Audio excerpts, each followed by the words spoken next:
I'm Steve Johnson, News Director for theDove TV. Check out our other videos and visit our website at thedove.us. Thanks.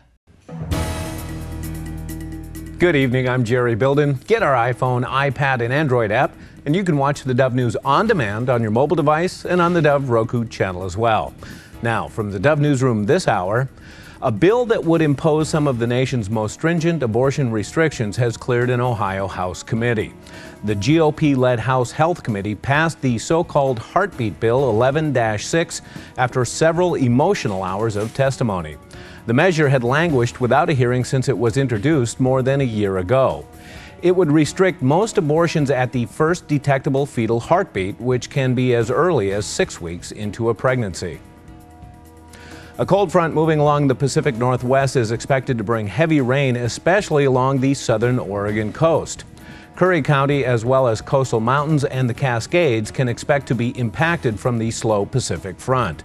But National Weather Service meteorologist Ryan Sandler says that's not the only place where wind gusts might be felt. East of the Cascades, it could be wind gusts to 60 miles an hour at the higher terrain. That doesn't mean in Klamath Falls or Lakeview they'll see, but they could get winds of 35, 40 miles an hour. Pretty strong winds, but the snow levels are up for a while, so no snow on the east side or in the mountains. Sandler says Port Orford can expect to feel the brunt of the storm with wet and windy weather into Saturday.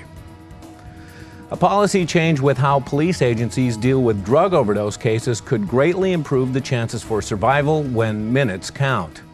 In the past, paramedics and other medical personnel were the only ones to administer the medication called Narcan through a syringe to counteract an overdose. Now, police are being trained to administer the medication through a nose inhaler. That has changed how they can work to prevent drug deaths, according to Medford Police Lieutenant Mike Boudreau. When the Narcan came out in a nasal spray, that kind of opened the door to administer it without using needles. So it's going to be pretty easy to administer. The dosage is controlled, so you really can't screw it up. You just have to identify what you have, that it's an overdose from an opiate, and that's not too difficult. Us police, we've seen it a lot. We know what it looks like. Medford Police are the only agency in Oregon to be training officers on how to administer the Narcan inhaler. Each dose costs $16. Now, a quick look at our local weather, brought to you by Grange Co-op. For Northern California tonight, rain on tap with overnight lows in the low 30s, continuing with rain as we move towards the weekend, with daytime highs in the upper 40s and overnight lows in the upper 20s. For the Klamath Basin, tonight rain on tap as well, overnight lows in the low 30s, rain continuing tomorrow with a daytime high of 42 and 41 degrees with rain on Saturday as well. For the Oregon coast, tonight a 40% chance of showers, overnight lows in the mid to upper 40s, rain on tap tomorrow with daytime highs in the mid 50s, continuing with rain and temperatures in the mid 50s on Saturday.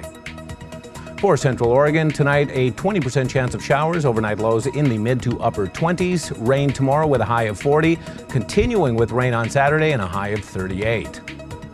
And for Southern Oregon tonight, a 40% chance of showers, overnight low of about 37 degrees, rain tomorrow with a high of 48. It's a snapshot of your news and weather on the Dove.